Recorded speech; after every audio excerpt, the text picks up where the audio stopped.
Présentez-vous en quelques mots. Bonjour, je m'appelle Nathalie Choquette et je suis chanteuse d'opéra, excentrique, fantaisiste, créatrice, auteure, interprète, compositeur. Bref, je suis artiste, quoi. Qu'évoque pour vous Marie de France en 3 mots? Marie de France, en 3 mots, c'était l'ouverture sur le monde, la culture et le développement intellectuel. Et oui, surtout, je dirais la culture, c'est ce que ça m'a le plus apporté. Votre meilleur souvenir? J'aime beaucoup les repas, mais c'était un moment de détente à la cafétéria où tout le monde se réunissait, puis on faisait nos échanges, on regardait ce que l'autre mangeait. Il y avait toujours une copine qui prenait 2 fois plus de temps que l'autre pour finir ses repas. C'était une bonne ambiance, c'était l'ambiance conviviale. Une date marquante et pourquoi? Il y a eu un moment où on m'avait demandé d'enregistrer quelque chose, une chanson. Je sais que à l'époque, j'avais commencé à jouer la guitare et à chanter. Et je ne sais pas pourquoi, je me souviens plus exactement du contexte, mais j'avais enregistré la chanson sur le... Allons voir si la rose... Puis toutes mes copines m'en parlaient après.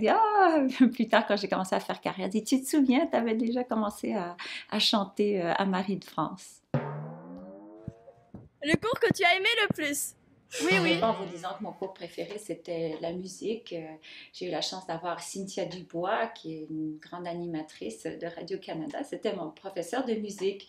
Et la pauvre, malheureusement, le cours, c'était toujours genre le vendredi de 4 à 5. Alors, il n'y avait pas grand monde qui voulait écouter. Mais moi, comme ça m'intéressait la musique, je pense que j'étais quand même une élève très sage à ces cours, surtout patiente. Une anecdote? Oui, il y avait quelque chose qui m'avait vraiment marqué à l'époque. C'était vers la fin de l'année scolaire où les élèves jouaient des tours aux professeurs. Et je pense qu'il y avait une classe qui avait kidnappé un professeur d'anglais. Je me souviens plus trop des circonstances, mais c'était complètement farfelu. Ça m'avait vraiment marqué. Que pensez-vous du collège actuel? C'est vraiment l'ouverture sur le monde, moi, qui me plaît à Marie de France. Ça forme des esprits ouverts, critiques, capables de voir au-delà de son petit cercle rapproché. C'est une belle ouverture à plusieurs niveaux. Un conseil À donner aux élèves actuels. Faites attention au grand monstre du baccalauréat!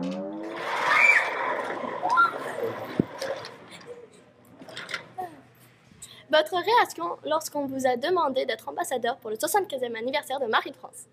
Écoutez, j'étais très flattée et très touchée surtout. Je trouve que c'est beau de célébrer les anniversaires et quand même, c'est 75 ans, ça commence à être vieux, là, j'ai de l'expérience. En tout cas, je trouve que c'est une belle occasion de marquer le rayonnement du Collège Marie de France. Qu'est-ce que ça fait de revenir chanter au CMF? Eh bien, écoutez, l'auditorium, il a quand même un peu changé depuis longtemps. À l'époque, c'était la grande salle et puis il n'y avait pas tous ces beaux fauteuils. Et donc, je trouve que la salle est absolument magnifique. Et j'ai pu la découvrir lorsque j'ai fait le tournage d'un DVD de mon personnage pour enfants. Et j'ai été accueillie à bras ouverts. J'ai eu tout le support pour faire ce projet. Donc, encore une fois, l'ouverture du collège. Et alors là, d'y retourner avec mes filles et de chanter avec elles, ça va être quelque chose. Ça va être très émouvant parce que maintenant mes filles sont plus grandes que moi. Alors que quand je les amenais là-bas, elles étaient bien plus petites au primaire. Et donc c'est avec grande émotion qu'on va aller chanter notre bonheur d'avoir fait partie et de faire partie encore de cette belle famille qui est le Collège Marie de France.